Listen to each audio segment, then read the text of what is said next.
एक मुलाकात ऐसी शख्सियतों के साथ जिन्होंने दिया है अपने जीवन को एक नया मुकाम। रूबरू कराएंगे ऐसी कुछ हस्तियों के साथ एक खास शख्सियत के साथ मुलाकात जयदेव पटेल के साथ नंबर 1 इंडिया न्यूज पर। नमस्कार व्यूअर्स, मैं जयदेव पटेल और आप देख रहे हैं नंबर 1 इंडिया न्यूज। आपका एक बार फिर स्वागत है एक खास शख्सियत के साथ मुलाकात प्रोग्राम में। आज का प्रोग्राम मैं गुजरात के कोर्ट से कर रहा हूँ और आज हमारे साथ खास मेहमान है भारत सरकार में महिला एवं बाल विकास और आयुष मंत्रालय के राज्य मंत्री डॉक्टर महेंद्र मुंजपाड़ा। महेंद्र जी, आपका बहुत बहुत स्वागत है आज हमारे प्रोग्राम में। नमस्ते डॉक्टर महेंद्र जी, आपसे मेरा पहला सवाल है कि गुजरात विधानसभा चुनाव में त्रिकोणीय मुकाबले के बीच कल पहले चरण का मतदान हो चुका है। ऐसे में अब बीजेपी कितना आश्वस्त है अपनी सीट को लेकर के और अपनी जीत को लेकर के, खास कर कितनी सीटें आने की उम्मीद है आप लोगों को? सबसे पहले तो मेरे साथ आपको भी मैं सदनसीब समझता हूँ कि ये कोर्ट के पास में गणपतिपुरा में गणपति जी के मंदिर में आप मेरा इंटरव्यू ले रहे हैं। ये आपको और मुझे और आपको दोनों को पुण्य मिलेगा। और 1 दिसंबर को जो इलेक्शन हुआ उसमें बेसिकली दो पार्टी के बीच ही जंग था, कांग्रेस और बीजेपी के बीच में। और ये आम आदमी पार्टी तो नई पार्टी है और गुजरात में अभी तक का रिकॉर्ड है कि तीसरी पार्टी को कभी गुजरात की प्रजा ने स्वीकार नहीं किया।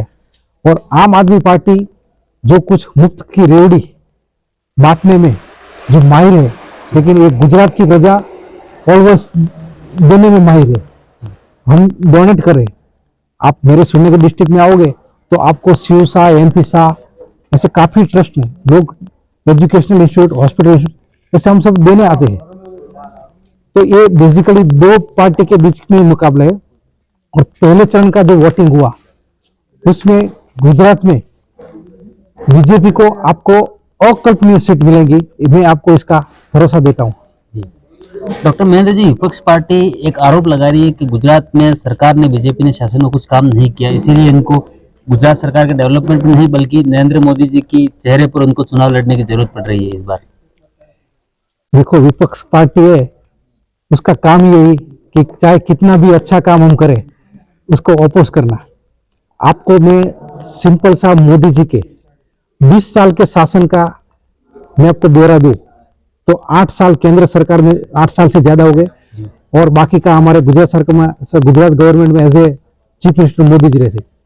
और मैं सिर्फ एक ही बात कर कि गुजरात की जनता को इतना डेवलपमेंट दिया मोदी जी ने और इतनी स्कीम, इतना प्रोग्राम दिया। एक सिंपल सा एग्जाम कि पहले जो भी वैक्सीन आती थी, क्योंकि मैं डॉक्टर हूं, वो वैक्सीन कम से कम 4 साल लग जाते थे और काफी वैक्सीन तो 30 साल तक भी नहीं आती थी। लेकिन कोविड की वैक्सीन मोदी जी ने सिर्फ 9 मंथ में भारत की जनता को दिया और कोविड की 3rd वेव से पूरे देश की जनता को बचा लिया। और फर्स्ट डोज भी लगा, सेकंड डोज भी लगा और बूस्टर डोज भी लगा, और वो भी बिना मूल्य, एक भी पैसा नहीं खर्चा। और आज भी अभी काफी कंट्री में अभी आपको मालूम है कि लॉकडाउन चल रहा है। तो ये मोदी जी के बाद में प्रधानमंत्री आयुष्मान योजना का कार्ड दिया, क्योंकि रियल जो पुअर लोग है उसको हार्ट की सर्जरी कुछ करनी है, लीवर का कुछ प्रॉब्लम हो, किडनी का कोई प्रॉब्लम, उसमें हेल्प हुए। प्रधानमंत्री जन औषधि केंद्र है, मैं तो उसको मोदी जी की दवाई की दुकान ही बोलता हूँ कि जो मेडिसिन आपको 4 या 5 हजार की पर मंथ होती है, वो मेडिसिन आपको 400 या 500 रुपये में और सेम क्वालिटी की, अच्छी क्वालिटी वाली मेडिसिन आपको मिल जाएगी। प्रधानमंत्री आवास योजना में आप देखो, महिलाओं के नाम, तो मेरा मिनिस्ट्री भी महिला और बच्चों का है, तो महिलाओं के नाम से हम घर दे रहे हैं। और अनाज, ये कोविड के टाइम में अनाज भी दे। टॉयलेट, अभी कोई प्राइम मिनिस्टर को कभी टॉयलेट की बात नहीं करता, टॉयलेट भी हमने दिए। ऐसे काफी अच्छे काम 20 साल में मोदी जी ने किया है। तो हम अपना डेवलपमेंट के जो मोदी जी की जो योजना, स्कीम का जो डेवलपमेंट का जो काम है, वो लेके हम प्रजा के समक्ष बीजेपी को वोट करने के लिए हम जा रहे हैं। लेकिन महेंद्र जी, आपने सारे जो उपलब्धियां गिनाई, ये सब केंद्र के सेंट्रल की उपलब्धियां हैं, और विपक्ष यही आरोप लगा रहा है कि स्टेट में कुछ काम नहीं हुआ। क्योंकि आप, हम लोग हमेशा बार बार कहते हैं कि डबल इंजन की सरकार है, डबल इंजन की सरकार है, लेकिन आपका एक इंजन पहले फेल हो चुका है, इसीलिए आपको 1 साल पहले सारे मुख्यमंत्री साथ सारे कैबिनेट को बदलना पड़ा। ये आरोप उनका है। नहीं, ऐसा कुछ नहीं। देखो, सेंटर से जो स्कीम आती तो गुजरात में केंद्र का 60% पैसा होता है, गुजरात सरकार का 40%। जो जो स्कीम आती है सब स्कीम में केंद्र का पैसा भी लगता है, गुजरात का भी लगता है। और ये गुजरात का डेवलपमेंट आपने देखा होगा कि कितना डेवलप, मैं तो पूरा इंडिया में घूमता हूँ तो सब स्टेट में जाता हूँ और ये गुजरात को भी कंपेयर करता हूँ तो काफी गुजरात आगे। और अभी अभी मेरे पार्लियामेंट्री एरिया में धोलेरा नाम का एक तालुका है, वहां जो सेमीकंडक्टर, अभी दुनिया में एक ही जगह बन रहा था सेमीकंडक्टर, ताइवान में सेमीकंडक्टर फैक्ट्री है, गुजरात में आ रहा है। बड़े बड़े विमान भी हमारे यहाँ बनने वाले। ऐसे मेरे एरिया में मांडल है, वहाँ ऑटोमोबाइल इंडस्ट्री है, टेक्सटाइल इंडस्ट्री है और मेडिसिन का बाजार काफी है। हेल्थ में भी काफी हम इंप्रूवमेंट करें। इवन GCTM जो global centre for traditional medicine, जो WHO रिकॉग्नाइज है, वो हमारी सबसे बड़ी उपलब्धि है। क्योंकि जब ये जामनगर में GCTM बन रहा है तो जामनगर से जो आयुर्वेदिक या दूसरी सिस्टम की जो पद्धति है, वहां से जो सेंटेंस आएगा वो ब्रह्म वाक्य होकर पूरा वर्ल्ड को मानना पड़ेगा।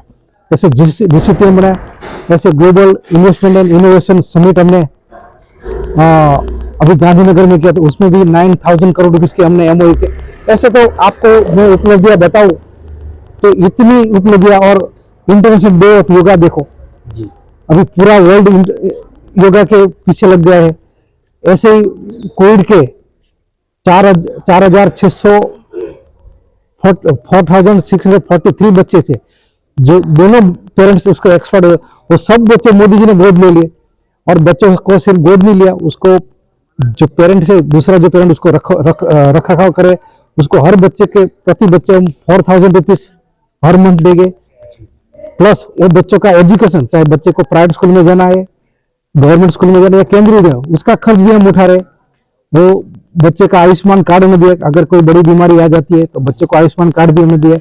और जब बच्चा 18 ईयर्स का होगा तो वो बच्चे को हम स्टाइपेंड देंगे। और जब 23 ईयर्स का बच्चा होगा तो लमसम उसको हम 10 लाख। मोदी जी सब तरह के बच्चों के लिए, महिलाओं के लिए, कामकाजी लोगों के लिए, स्टूडेंट्स के लिए, सब जगह बहुत ही अच्छा काम कर रहे हैं। जी। डॉक्टर महेंद्र जी, उत्तर प्रदेश के मुख्यमंत्री योगी आदित्यनाथ कहीं के गुजरात दौरे पर थे, उन्होंने गोधरा कांड का जिक्र कर दिया। तो क्या अब गुजरात विधानसभा चुनाव में गोधरा कांड की जो एंट्री है वो बीजेपी की मजबूरी है? गोधरा कांड हुआ काफी साल हो गए, लेकिन हम, हमारी गवर्नमेंट मोदी जी की डेवलपमेंट बेस पे हम काम कर रहे हैं।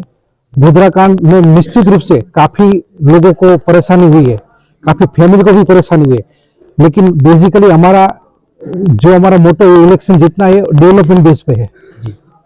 डॉक्टर महेंद्र जी, आम आदमी पार्टी के लिए आप लोग कह रहे हैं कि वो सिर्फ हवा में है या फिर सोशल मीडिया पे जमीन से उनका कुछ काम नहीं है, लेकिन अरविंद केजरीवाल जो उनके संयोजक हैं वो लिख करके दे रहे बाकायदा कि हमारी इतनी सीटें आएगी और अब की बार हम सरकार बनाने जा रहे हैं।